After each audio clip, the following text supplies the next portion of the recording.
Greetings, everyone. Pete Pardo here from Sea of Tranquility. Welcome to another episode of The Listening Room. I realize it's been a while since I did the last one. Thankfully, some of you do remind me from time to time. It's like, Pete, you haven't done a listening room in a bit. It's been a few minutes. It's been probably a couple months, right? It's amazing how fast the months go by, especially this year. And even though stuff accumulates around me and I always look at it, it's like, I got to do a listening room, The weeks go by and you forget, doing other shows, doing other things. And, well, so here we are, the listening room. We're back once again. If you don't know what the listening room is a carryover show we do every so often here on the channel that's we used to do back in the magazine.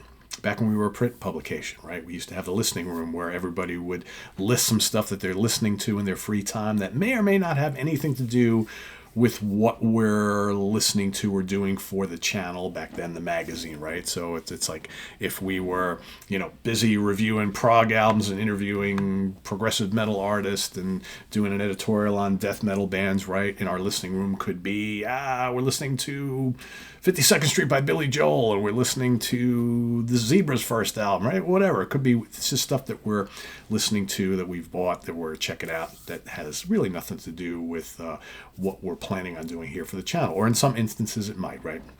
So let's take a look at some things that I have been checking out of late that I've gotten. I bought this finally. I had never owned this on CD, ever. And recently, doing some various Iron Maiden themed things on the channel and going to see them recently, I realized that, you know what, I don't own Made in Japan, not Made in Japan, by Iron Maiden, that early first live album with Paul Di'Anno, but I realized you could get like a expanded edition, and I bought this from some guy, I think in Brazil, and it's the Made in Japan Brazilian edition, with 17 tracks. Yes, that's right. That's right. So the original album with all sorts of other stuff that they left off the original live EP. So you got Wrathchild, Purgatory, Sanctuary, Remember Tomorrow, Another Life, Genghis Khan, Killers, Innocent Exile, Twilight Zone, Strange World, Murders in the Rue Morgue, Phantom of the Opera, Iron Maiden, Running Free, Transylvania, Drifter, and I've Got the Fire. And yes, it's glorious, folks. So if you can get a copy, I urge you to go find it. It's not something you can easily get here in the States or whatnot, but if you go search on eBay and whatnot, you can easily find this for a pretty good price as well. So yeah, definitely good stuff. Go check it out. You won't be disappointed. Also, based on a show that we did on the UK Connection not all that long ago, Stephen Reed was gushing about the very, very first Masters of Reality album on CD. And this is something I never bought back in the day. I always kind of wanted to. I always loved the cover art. Kind of looks like a black metal album, right? Or like some early Doom album. And I remember, hearing lots of people raving about it. I might have heard a song or two, but I never got it. And I know Ginger Baker plays on this, right? And it was on Deaf Americans. There was a lot of buzz about this band back in the day when it first came out. But I just never bought it. And then, hearing Stephen rave about it and telling me, it's like, Pete, you would really love this. You would really love it. So I said, all right, I'm going to go out and pick up the debut, and I'll see how I feel about that. And then maybe I'll investigate the rest of the catalog. So I did. I don't love it. I've really tried. I'm like, I do like parts of it. I thought it would be heavier. I thought it would be riffier. Maybe I'm not crazy about the production. It's a little kind of clean and safe sounding for me. I don't dislike it, but I'm still, after like 5 listens, I'm still waiting for it to really grab me. And I think the first track, Theme for the Scientist of the Invisible, is probably my favorite song on the album, and I was kind of hoping that the rest of it would grab me like that, and it kind of really doesn't. I'm going to keep trying it. It's a little more kind of bluesy than I thought. I thought it would be a little more kind of stoner heavy, but it's really not. I don't dislike it. I really expected to love it, and so far I don't. I'm going to keep trying, though. Let's see. Well, that Grant Arthur and I have been talking about doing a Little River Band album ranking at some point, so I've been busy I've always liked the Little River Band, but never had more than like a decent compilation, right? So I've decided gone out and got some cool stuff here, which I'm just starting to get into, right? We got all sorts of Little River Band releases here that I have picked up. You know, a lot of them you can get pretty cheap. And I will say, you know, I'm liking what I'm hearing. You know, it's kind of 70s and early 80s, kind of soft rock, yacht rock, hard rock, mix a little bit of all those styles. I do like it. More on that later.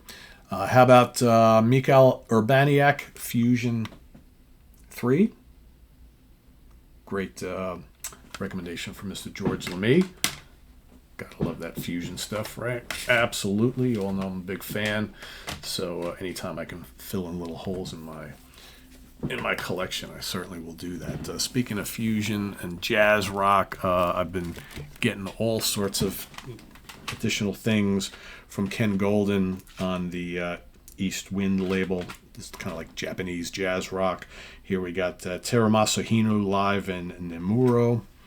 These are great, man. These East Wind releases are so good. This is Sam Morrison, Dune. A lot of great Japanese jazz and jazz rock players on these.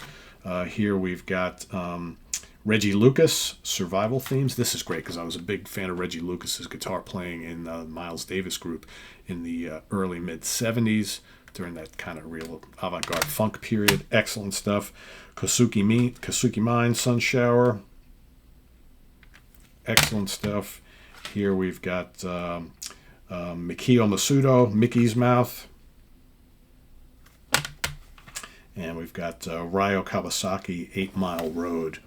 And there's others. I think I also got Prism from him as well. Sadao Watanabe Recital. Yeah, I mean, there's a whole stack of them. I would urge anybody, if Ken gets more of those back in stock over at the Laser's Edge and you're at all into jazz rock and fusion from the 70s, these East Wind releases are stellar. They sound great and just great playing on them. Awesome stuff. All right, what else we got here? I got more stuff. Sorry, hopefully I'm not showing you guys too much of my nasal passages there. All right, so I picked up at Rock Fantasy recently in the used bin. I got, what's this called? Piranha Blues from Neil Shan. Never even heard of this album. Kind of like a heavy blues rock album that he put out in like the late 90s on Shrapnel Records. Very cool stuff. And also from Neil Shan, Eye on You, all instrumental. I love Neil Shan. Great guitar player. It's so underrated, so amazing. I picked up also this from Rock Fantasy as well. David Chastain, Next Planet Please. Awesome instrumental guitar fusion stuff from David Chastain, one of those underrated kind of shredders from the 80s. Always was a big fan. I want to thank George for spotting that in the racks when we were there together a couple weeks ago. I was like, bing, thank you. How about Steve Kahn, Eyewitness, Modern Times, and Casa Loco, all on one set. Gotta love these BGO releases. Yeah, Steve Kahn, amazing. Here we got Steve Kahn's Tightrope, The Blue Man, and Arrows. Again, more BGO stuff. Let's see. Hold on. There's more here. We also have, speaking of Steve Kahn, we got Steve Kahn, The Suitcase, live in Cologne, 94, along with Anthony Jackson and Dennis Chambers. Hot stuff. Dennis Chambers, we know we love him. Picked up the 801 Live. Bunch of progress and fusion guys putting out a kind of proggy fusion album, right? One and done. Robert Baglione, great guitar player from the Chicago area. Chrono Paradox, Then and Now. He's also got something else here called Positive Charge. Great fusion, great guest on here. And then we talked about it on the For Fusion Friday recent episode, Continuum, End of the Line. Great 70s style fusion. Amazing guitar player, so good. We got anything else here? Oh, yes, hold on. I also picked up, because I haven't had these on CD. I'm a big fan, as you know, of Kazumi Watanabe. Great Japanese jazz and fusion jazz rock guitar player. So I had a whole bunch of his things on cassette back in the 80s and the early 90s. And I never got them on CD, and the cassettes are long gone. So I picked up, we got Mobo Club, actually.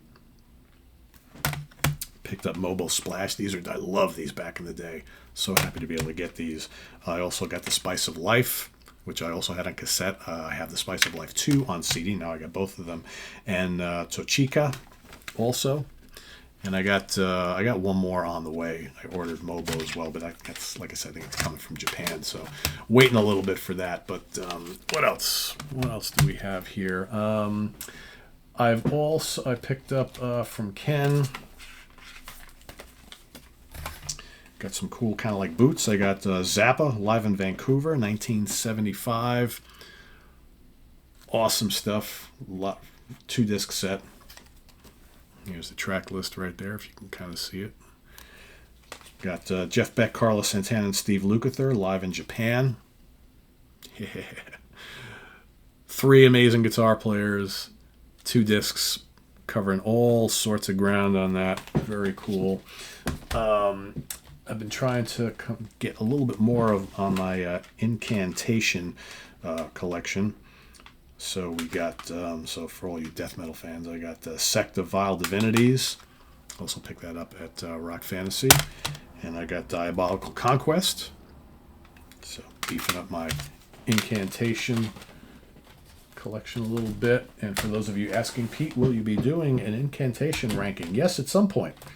I will be getting together with my extreme metal brothers here on the channel to do that.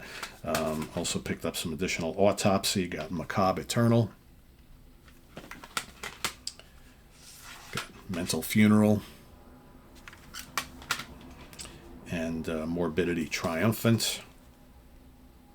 All right, so filling some holes in the extreme department. What else? Is there anything else kind of hanging around here? Yes, I believe so. We got some... pick this up. The band is called Dead Witches, The Final Exorcism. And this is on Heavy Psych Sounds record. Very cool doom band. There they are right there. This is a couple of years old. I believe they got something new in the works from 2019. I also got a split that they did with Witch Throat Serpent called Doom Sessions Volume 666. There's that. And I probably got a couple more here. Got King Gizzard and the Lizard Wizard. This album is called Polygon... Oh, geez. How the hell do you say this name of this album?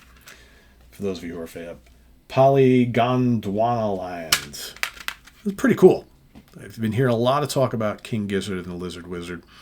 And they've got a million albums. They a lot of times don't even release them on physical product. It's digital only, or they do LP only. I was able to get one of the CDs. Very cool, kind of like psych, prog, stoner, sort of. I guess they're hard to describe. Bizarre, but very cool. And then the last 2 for today, got a couple of live Sammy Hagars. I got Sammy Hagar Live 1980. Thanks to Tim Derling. He convinced me I need to beef up my Sammy collection a little bit, and I'm going to start doing that. I want to get some of the studio albums, too, from early in the career. And All Night Long, it's a Rock Candy release. Good, early, live, heavy Sammy Hagar.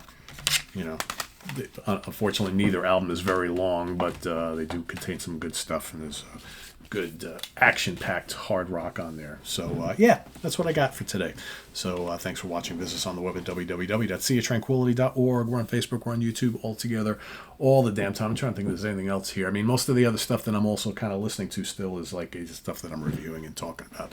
So, you've seen a lot of that stuff. So, I just think if there's anything lingering here that I could grab. So, anyway, yeah. We'll see you soon here with more stuff. I'm Pete Pardo. Please subscribe if you haven't already and click on that notification bell so you get alerted of all of our content as a post.